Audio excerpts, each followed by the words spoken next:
Vai lá, cachorra. Arebaba. Ah, cachorra. Que brabo, hein? Ó. Ó, ó.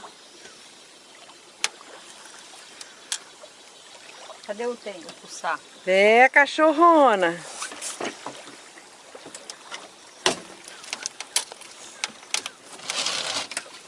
Vou tirar esse meu aqui. Essa cachorra deve dar uns 700 quilos. 700 é pouco. Olha lá. Perdi o pulo. Eu tô falando pra vocês. Esse pulsazinho não vai ser assim não, viu, Netinho? Eu tô falando. Olha lá, vai pular. Não quero que pula. Não quero que pula. Eu quero que pula, que eu quero filmar. Eu não, ela tá querendo ir embora. Ah, deixa eu dar um pulo bonito aí. Vai, puxa, Luiz. Puxa, Luiz, não é assim não, filha. Enquanto a vara não... Olha. Vai arrebentar tudo. Vai. Meu Deus! Vamos começar tudo de novo. Menina, essa é gostosa. Vem cá, filha. Não rebenta não, minha linha, não. Vem cá, filha. Isso, agora nós vamos. Agora nós vamos. Aí. Agora filmou. Você filmou? Filmei. Agora eu vou parar de filmar, tá? Fotografar. Espera. Não tem nenhum bicheiro aqui, né? Não. Aquele alicate da boca, hein? Tá aí no pé da Janete. Eu vou enfiar no dentro dela aqui. Olha o tamanho dela.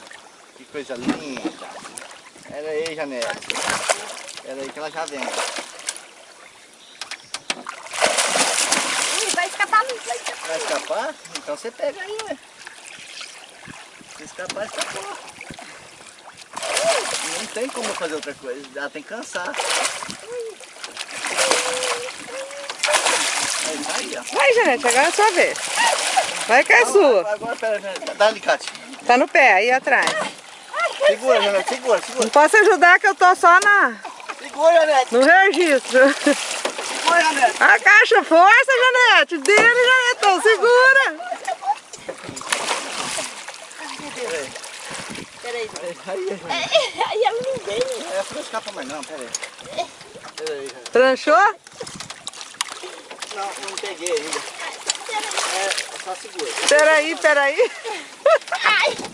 Eu gosto, peraí.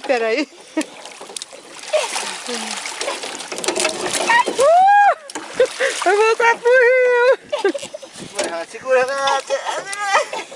Eu não tô conseguindo pegar ela. Vocês querem ajuda aí? Não posso. Olha aí, Janete. Ê, cachorro doida.